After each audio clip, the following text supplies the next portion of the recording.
When it comes to designing an effective workout routine, you'll need to make a decision on how you're going to divide up your sessions, what body parts you're going to work, what days you're going to do what body parts you're going to do with other body parts. And there's several different ways of actually breaking out that routine.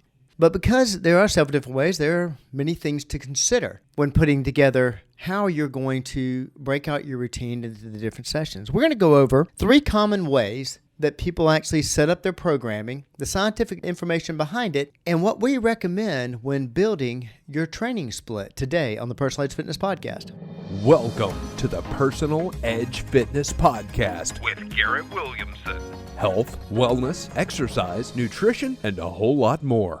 Got questions? Call us and leave a message at 251-278-EDGE or message us at Personal Edge Fitness on Facebook and Instagram, at Team PE on Twitter, or personaledgefitness.com. Good day and welcome to the Personal Edge Fitness Podcast. Thank you so much for joining us today. My name is Garrett Williamson. I'm president of Personal Edge Fitness and the host of the Personal Edge Fitness Podcast. I want to let you know how to get in touch with us if you have any questions about this show or any others, or if we can help you put your training split together. Please contact us at area code 251-278-3343. That's 251-278-EDGE. You can also reach me at Garrett, Garrett, at personaledgefitness.com. That is also our website and also our Facebook page, Personal Edge Fitness. Hit us up on X at Team PE if you are so inclined. As always, questions about this show, questions about any other show, or if you have any ideas or questions about dispelling the myths of health, fitness, or wellness, or something you'd like to see us do a podcast on. There are many hot topics out there in health and fitness,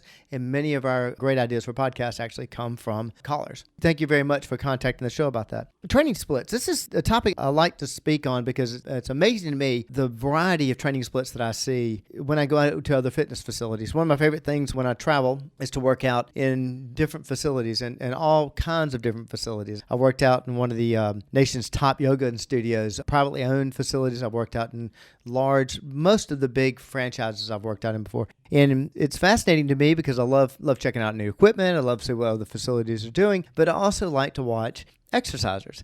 Because of what I do, it's easy to decipher somebody's split and when I see what they're working on. And some of them are unique and some of them are quite unique. Very interesting. But I feel that there's not enough time paid or attention given to breaking out your training split. Believe it or not, that can be the life and death of an effective workout program. I'm going to go over 3 today. And before you call in, unless you have, of course, you have a question about a particular training split that I don't go over, I'd love to discuss it with you. But please understand, I do know that there are others, and a lot of people have very unique ones. But the reason I picked these 3 is that they seem to be the most common. And there are some other seemingly popular splits that I don't talk about today typically have a lot of redundancy in them and can be dangerous for overuse. If I have time in the podcast, I'll actually go over a little bit of that. The first one is the simplest. I'd argue it amongst general exercisers, it's probably the most common. The reason for it is it's simple, and that's an upper body, lower body split. The reason I say it's so simple, it's very easy to figure out. Before I describe the upper body, lower body split, I'm sure that you know what it is, and that is one day I'm going to work my upper body. Next day I'm going to work my lower body. Simple. I'm not going to do legs today because I'm doing upper body. So nothing with legs. The next day I don't do anything with my upper body. I only do legs. So it's a balanced process. It really is.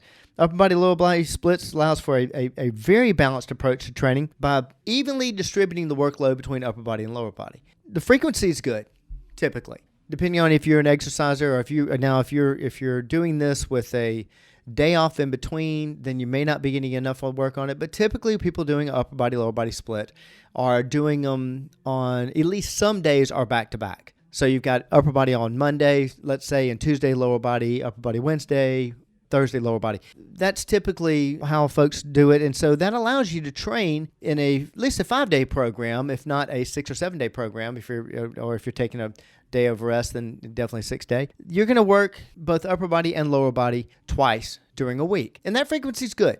It's a good frequency. That's why it's stated as a balanced process of going about it upper body. The cons against it, the things against it, it's time consuming. I mean, you're spending a lot of time on just the upper body, a lot of time on just the lower body, and you're getting 2 days a week, which is plenty, but it takes a lot of time. You're getting very detailed. You're doing more mile deep training and inch wide training. And what I mean by that is that you're just covering upper body. So you may go 2 or 3 exercises on shoulders, 2 or 3 exercises on chest, 2 or 3 exercises on back, 2 or 3 exercises on biceps. It depends on how far you break it down. And so it can be very time consuming. Same thing with the legs, going from a quad glute exercise to just a quad exercise to hamstring exercises. And if you're doing multiples on each one of those, again, it can be very time consuming. The other part is that you can run into, with all these, you can run into insufficient recovery time. But with the upper body, lower body split, typically the reason for insufficient recovery time is the fact that if you're training upper body, lower body, you may go so deep into the upper body. You're doing those multiple exercises per body part. You're allowing that 1 day of recovery and going back, and you may have, typical DOMS, delayed onset of muscle soreness, and be really sore if you do them on Monday, being really sore on Wednesday, and here you go, hitting it really deep again. And so that's the concern. It's not a deterrent, but it is a concern. But who do I recommend this for? I recommend this for if you're not going to seek any professional help on this and you're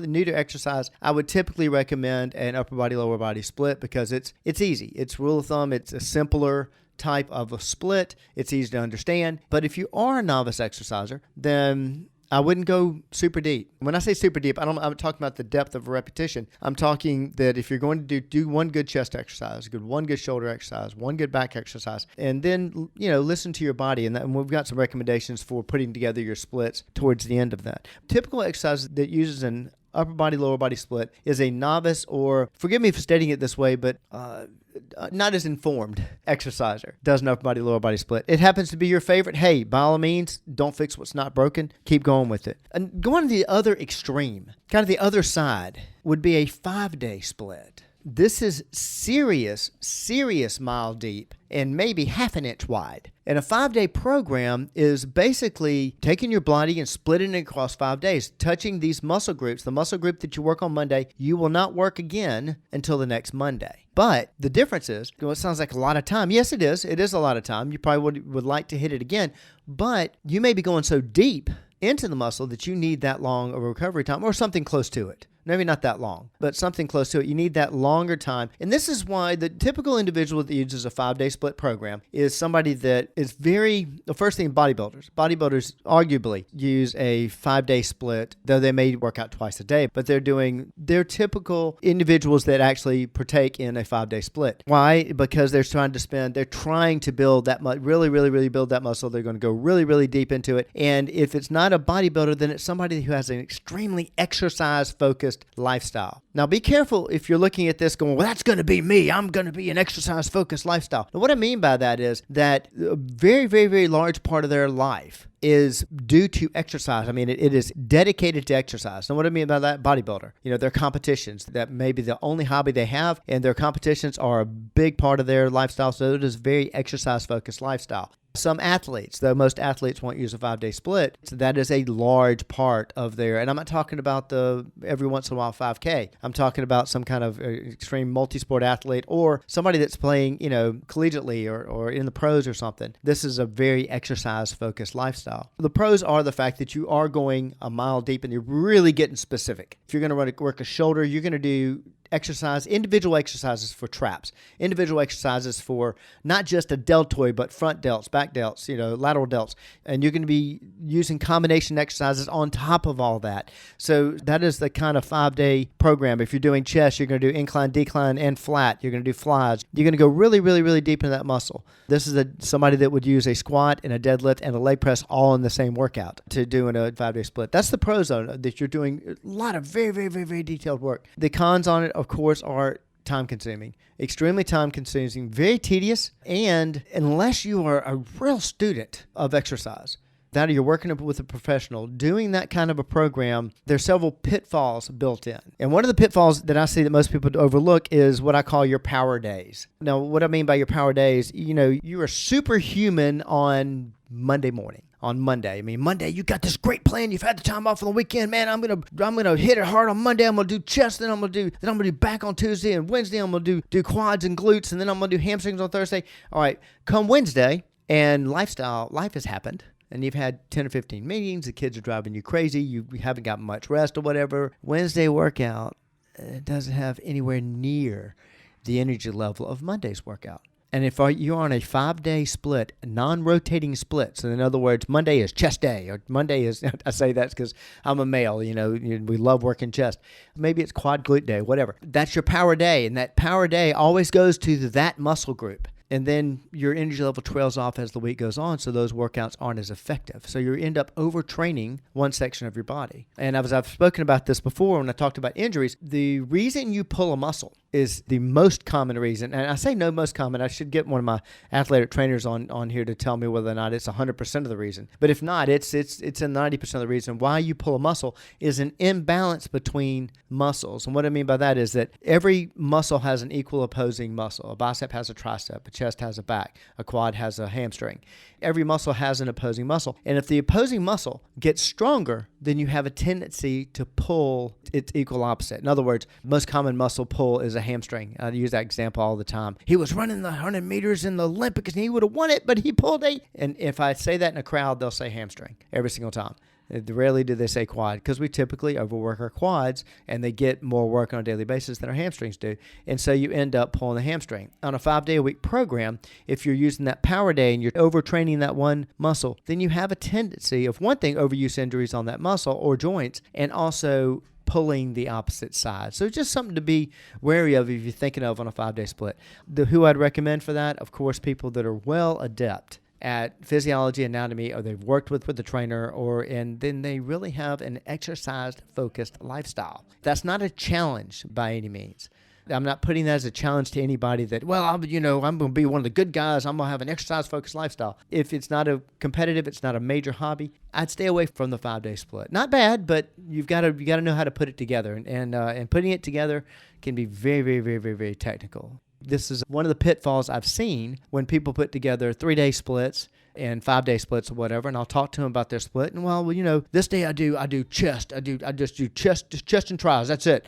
And then the next day I do back and shoulders. Well, here's a problem. If you're doing chest and tries on Monday and you're doing back and shoulders on Tuesday, well, your shoulders have gotten worked out on Monday. Inadvertently. Doesn't matter if you didn't do a shoulder exercise. If you're doing chest work, I promise you're doing at least front deltoid work, if not more. And if you're doing any kind of pressing with your shoulder work, overhead presses, you're going to work your triceps. Well, your triceps got worn out on Monday. So this is a serious problem with overtraining. I've had people talk about days when they do a split with the legs and they're doing quads on one day and glutes the next day. And I'll ask them about their quad day and they're doing leg press for quad, but they're doing squat for glutes. You're overworking the glutes. You're overworking the quads. They're not getting rest. You're actually causing damage.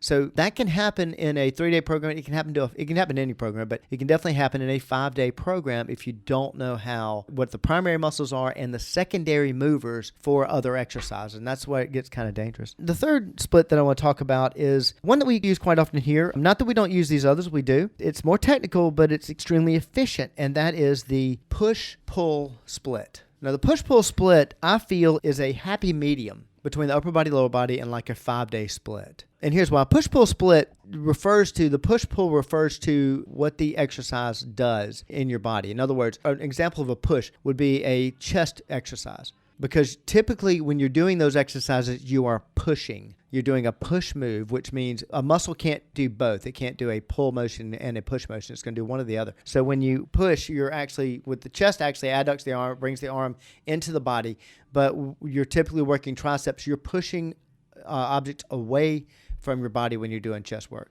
Now, people argue with me, no, you're not. When you're doing flies, you're bringing your arms into your body. Yes, but the chest is actually contracting, pulling in, and all the muscles involved with pushing motion are involved in that fly exercise, and the muscles involved with pulling motion are not. They're actually at rest. Now, what are the pulling muscles? In upper body, your pushing muscles. Pushing, again, is chest, shoulders, triceps. The pulling muscles in your upper body are the back side of the body. Many times the push-pull split is also called a front-back split because one day you're working the front side of the body, the other day you're working the back side of the body. There are some discrepancies there because on a push day you would work glutes, which are on the back side of your body, but the pull muscles in the upper body are the back muscles and bicep muscles, and your pull muscles on your lower body are basically, most importantly, your hamstrings are your pull muscles there. This is one we use quite often. The pros to it are, again, like the upper body, lower body split, you're going to get at least 2 days a week If you're running a 5-day week program, 5-day program, 6-day program, you're going to get each muscle group is going to hit twice. And so the efficiency of it, you're getting a lot more done. When set up right, the time you're spending, it's more mile wide than mile deep. You're not going to do, unless you have just a limited amount of time, you're not going to do quite as many exercises per muscle group. But what you are going to do is you're going to do more workouts per muscle group because you're repeating that day faster. The other thing that I like about the push-pull split or the front-back split is the fact that you're not going to get bored. Because when you feel like, wow, I don't know, I want to do another upper body exercise, great. Switch to the lower body. If you're doing a push day, then you may do chest and then go right into doing quad glute and then come back for shoulders, then go back into another just quad specific exercise. In the workout, you can switch between upper body and lower body and usually not feel, if nothing else mentally, as fatigued in the upper body push-pull split or the front-back split. The cons with it, I don't recommend putting this together by yourself. If you're a novice at working out, I would not recommend putting a push-pull split together by yourself. You're going to get kind of lost. It requires a true understanding of anatomy and physiology to actually put together a successful push-pull split. This is where I caution anyone from using a weekend certified trainer because they just don't have the knowledge base. Nothing against them. I don't mean anything rude. It's just that they don't have the education of the anatomy, of the physiology of somebody with a degree in the field that has taken a semester or two of physiology and anatomy. So they understand what muscles actually pull and what muscles actually push. And that keeps you from going into that same problem I was talking about with the 3-day and 5-day split of redundancy. On my pull day, I work back and shoulders, and on my push day, I work chest and tris. Well, if you're working shoulders, then you're working push muscles. So that understanding is very important, but it is incredibly efficient. I found some interesting studies on each one of them, and it's interesting. All of them, I can read you. A study published in the Journal of Strength and Conditioning Research in 2015 compared upper body and lower body splits to traditional single muscle group training. They like a 5-day split. Results indicated that upper body, lower body split led to greater strength gains in some participants. And I dug down a little deeper, and some participants that got more out of the upper body and lower body splits happened to be participants that were novice trainers. So like I was telling you earlier, they probably never worked out before, but they found the upper body, lower body split easy to understand. So therefore, they incorporated it in their routine and saw great results from it. For the 5-day split, a study published in the Journal of Sports Science and Medicine in 2017 found that training splits emphasizing single muscle groups can lead to greater muscle hypertrophy when compared to whole body training programs. Obviously, that was like I was saying a minute ago, that you're going to go a mile deep into that muscle. So sure, you're going to have hypertrophy, refers to enlarging of the muscle. Doesn't mean permanently. It just means in any kind of resistance causes hypertrophy. But you're doing more damage, more work on the muscle in a single body part type 5-day a week program than you are on either an upper body, lower body split or push-pull split because you're spending more time on the muscle. And as far as the push-pull, there was a study published in the American College of Sport Medicine in 2019 finding that this found to be a more efficient way, but only with working with a professional because they actually found a lot of injuries associated with it because that was, of course, they were being done wrong. When putting your program together, first thing, determine your goals. You got to look at your goals. Obviously, that's going to determine, what do we need to work on in the first place? What do we need to focus on? And limitations plays into that. If you have a severe weakness in one area, you're going to want to spend more time on that area. Second, it's almost right up there with first, and that is lifestyle, timing. I'm going to do a 5-day a week program. I've got 3 days a week I can work out. Well, a 5-day a week program ain't going to work. So what is realistic? What is realistically going to fit your lifestyle? Then listen to your body. Once you start executing this, listen to your body. Are you getting enough recovery? Are you sore all the time? Do you seem to be not making gains? You're getting injuries. And the last and most important, of course, I'm going to tell you, seek professional advice. Reach out to us here. We have the most qualified staff in the Southeast of exercise physiologists, kinesiologists, sport medicine, exercise science, and athletic training. Whether it's a rehab situation, whether you've got something you need to avoid or work on, we're more than glad to, if nothing else, we'll just set up and design a program for you. You can check back with us. In fact, you can actually use our accountability coaching and contact us and get involved with our app, which is Pledge. It's extremely affordable. Anybody can use it, but you get our coaching, you get our accountability. We can help track your program and help modify your nutrition, mindfulness, every bit of it. If you're interested in that, please reach out to us at area code 251-278-3343. That's 251-278-EDGE. You can also reach me at Garrett, Garrett, at personaledgefitness.com. There's our website, our Facebook page, Personal Edge Fitness, and of course, hit me up on Twitter, our X, at Team PE. And if you're interested in the Pledge program, hey, click this link right here and it'll take you, or the one below in the comments, it'll take you to our survey and we can get you signed up with Pledge if you're interested in that coaching accountability. Put time into figuring out how you're going to break out your sessions. Where am I going to work out? What am I going to do? What are my goals? Why do I want to make a change? Divide up when you're going to do those things. Divide up what you're going to work on. And if you need help with that, we'd be more than glad to help you put that together, because it's just one way that we help you reach your level of wellness. I'm Garrett Williamson. Thank you so much for joining me today. I'll see you next time. Thanks for listening to the Personal Edge Fitness Podcast with Garrett Williamson. Subscribe now and be a part of the show by calling 251-278-EDGE or message us on Facebook and Instagram at Personal Edge Fitness or at Team PE on Twitter, and visit us at personaledgefitness.com.